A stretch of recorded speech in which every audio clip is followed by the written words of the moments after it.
every time na meron akong gagawin at para sa kanila walang malaki o maliit na trabaho when it comes to me and sa partnership din namin ni KD, talagang all out sila, and I'm sure they will be so excited for this movie na nasa-sense ko na magiging sobrang excited nila at talagang full ang support na ibigay nila sa akin. Talagang pinag-pray ko na sana mag-align lahat para magawa ko yung film. Mahilig ka rin ba sa mga Korean drama, Korean film? Medyo po, lalo na nung pandemic. I think lahat tayo talagang mga na-addict sa K-drama. Pero kung meron talagang mahilig, that would be my mom. Okay. Pero yung character mo dito parang na-force ka na maging mag-alaga ng isang paslit. Anong thoughts mo doon? Actually, hindi naman sa nakaka-relate ako directly, pero may mga pamangkin din kasi po ako. So, syempre bilang tita nila, or actually godparent din ako, pag iniwan sa akin, or kapag kailangan may gawin yung ate ko, yung family niya, iiwan nila sa amin, ako mag-aalaga, parang magiging babysitter din ako. So, nagigets ko yung feeling din minsan ng character ko po, si Sunny. Pero ako syempre, love na love ko talaga yung mga pamangkin ko. Kaya hindi naman labag sa loob ko talaga. Pero dati rin po kasi I wasn't so fond of kids in general. I really liked animals more. Actually, pareho lang kay Sunny. And that changed nung nagkaroon ako ng pamangkin. Nung nag-gets ko na ito pala nagagawa ng cute na bata, or when you get to know the kid and they grow on you. So feeling ko ganun din yung magiging journey ni Sunny kay Mujige. So most likely, madali lang to sa'yo. Can you say? Well, or may naiisip kang medyo challenge? I think it's going to be a challenge din In for what me. sense? I want to portray it po kasi as natural as I can, of course. And parang recently, panay music kasi yung ginawa ko. So, laging may kaba. Whenever I'm starting something new, or hindi pala music, nag-hosting din ako. So, ngayon nabalik acting ulit, and it's quite of a heavy drama. So, I'm sure may challenge din doon, and just to build the character, to mount everything, yung rapport ko with the kid, and yung magmukhang natural yung buong samahan namin lahat. It's always a challenge. Lalo na first time ko lang din sila ma-meet, majority of them. And even though the character hits close to home somehow, baka overthinker lang ako, pero I'm sure challenge to for me. Alexa, kwento konti about the movie. What's Mujige about? Ano ibig sabihin ba nun? Mujige means rainbow in Korea. Oh. So, kagaya nga po nung nabanggit kanina, but in case you weren't here, so ako si Sunny. And yung pangalan nung sister ko, who is the mother of Mujige, is Rainalyn. So, sun and rainbow, which is Mujige. Mujige, yes. I hope I pronounced that right.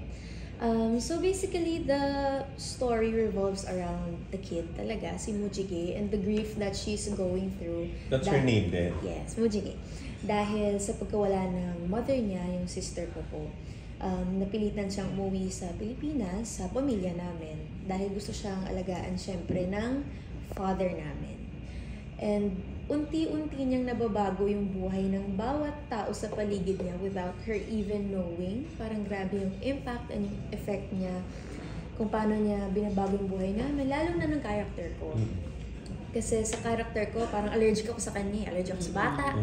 Lalo na sa kanya, kasi hindi kami okay ng mother niya. So feeling ko, bukod sa burden na siya sa akin, I don't want anything to do with this.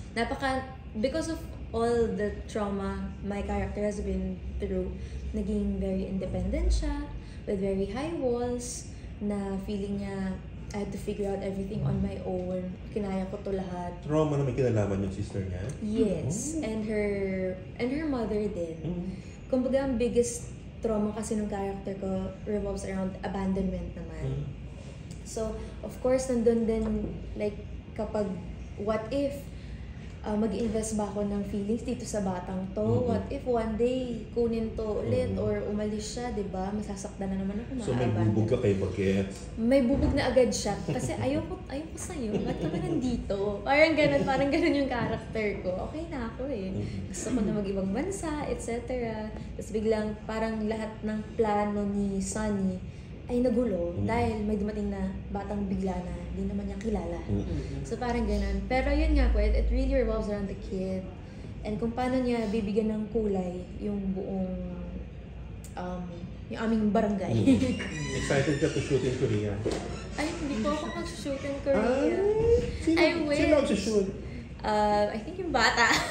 yung bata po. Si Kai, si Ate Kai. Bongga ni Kai, ha? True. Ako ay dito lang. Ako dahil What was your last movie, Alexa? Wala, hindi ko maalala.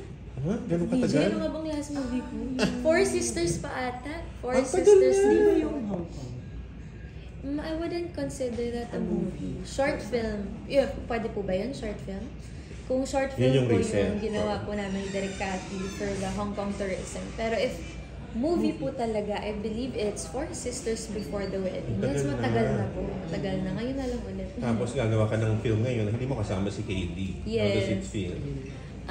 Well, okay naman po kasi I feel like the story is enough. Like, it can stand on its own naman and hindi naman din need ng love interest ng character ko kasi more on love for the kid and for family yung iniikutan ng kwento. But yeah, si KD so excited. So excited for me kasi naikwento ko sa kanya na this is sort of an acting piece for me. And I'm so excited to do something and to grow as an actor din and as an individual dahil hindi ko nga kasama yung partner ko. Siyempre, I'm sure, lalo na dahil lock-in to, no? Yun ang medyo na ano. Saan kayo maglalaki? Baguio ba? Hindi naman po. Batangas po. Alexa, feel ba na ito yung comeback yata ng Unitel, right? Tapos sa'yo pa talaga ikaw yung pinili. Well, of course, for me, it's a blessing. And I'm very honored na naisip nila ako for the role. I wouldn't say naman na I feel any pressure kasi grabe yung warmth na pinaramdam nila sa akin. And lalo na din dun sa kid. Because actually, this is the kids movie. Siya ang title role talaga. So, wala naman po silang sinasabi na or naparamdam sa amin na pressure, anything like that. And with the looks of it, parang sobrang gaan nila lahat katrabaho. Kaya mas na-excite ako lalo. Feeling ko magiging magulo lang to. I mean, in a good way, in a good riot way. Lalo na andyan pa po si Miss Rupa. Feeling ko tatawa lang ako ng tatawa. Comedy. Hindi po actually, drama siya eh. But, of course, there are going to be light moments din. And may mga comedy hits here and there. Ano ba si Best friend Peachy? niya si Donna, di ba? Yes, si Comedy Ate comedian Donna. din. Yes. So, si Ate Kai. Si Ate Kai. Si Peachy, kapitana, di ba? Yes. Pang barangay? Yes. Wow. Parang ang happy nyo lang ni KD, Alexa. Parang wala kayong problemang dalawa, no? Fairness, wala naman po. I hope it stays that way. Kung nga naman. How long na kayo, Alexa? Po? How long na kayo? Amin na po dati kasama si KD, hindi siya kasama sa movie. Thank Parang you. how long na ba kaming 20? Hindi ko na po matandaan. Kaya na ba ako lumabas ng PBB? 21. After I have PBB. the worst memory. Yan, dun po kami nag-start maging love team. So, I think 3 years. Tama ba? Hindi ko na alam. 3 years po ata. 21. 3 years po ata. Hindi ko na din matandaan kung kailan yung official launch namin as a love team. Paglabas niya ng PBB, so... Sort of. Like months after that probably. Alam ko January yun. So, Successful yung ano nyo, yung musical nyo together. I saw it. thank you. Anong susunod nyo sa project? Susunod, well, ako muna, focus ko po ito sana. Ito muna, PBB, Boost medyo siya. dun, ang lahat ng brain cells ko dun napupunta. Gusto mo rin talaga ba mag-host? Actually, opo. Yun yung isa kasi sa mga hindi ko pa natatry. So sabi ko, I wanna try something new, something out of my comfort zone, something I've never done before. Total, madaldal naman ako. So why not? Try lang. And thankfully, nabigyan naman po ako ng opportunity. And, that's such a big honor for me. yung musical, pwede ulit kayong gumawa? Of Since course. ang lakas ngayon ng mga musicals. I know, it's thriving. I would love to. I would love to do more musicals with KD or kahit ako lang. If merong syempreng perfect na material. Yay! Thank you, Alexa! Good Thank luck, you. good luck! Salamat po. Next interest ka? Wala. Last The question kid. daw. Just the kid. Alexa, all-out support sa'yo ang fans mo ever since. Anong reaction mo doon, lalo na ngayon na may movie ka? Ay grabe, sobrang thankful po ako sa kanila. Alam naman nila yan kasi hindi po ako talaga nakakalimot na magpasalamat. Like, for everything, lagi ako nagpapasalamat kasi above and beyond, talagang all out ang support nila sa akin. Every time na meron akong gagawin at para sa kanila walang malaki o maliit na trabaho when it comes to me and sa partnership din namin ni KD, talagang all out sila, and I'm sure they will be so excited for this movie na nasa-sense ko na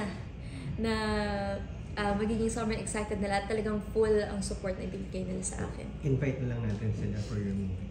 Kailan ba ito? October daw. October daw. pero Soon na wala lang, hindi na. na po Okay, sure. just to be safe. Mujigay lang ang title. Final na kaya yun? Kasi hindi Iba din rin sila yung sure. una kasi yung binigay ganun. na Yeah, title. tsaka baka may change pa eh. Oo. So, Pag malapit na lang. balikan po kita. Thank you. Thank you po. Thank you, Alexa!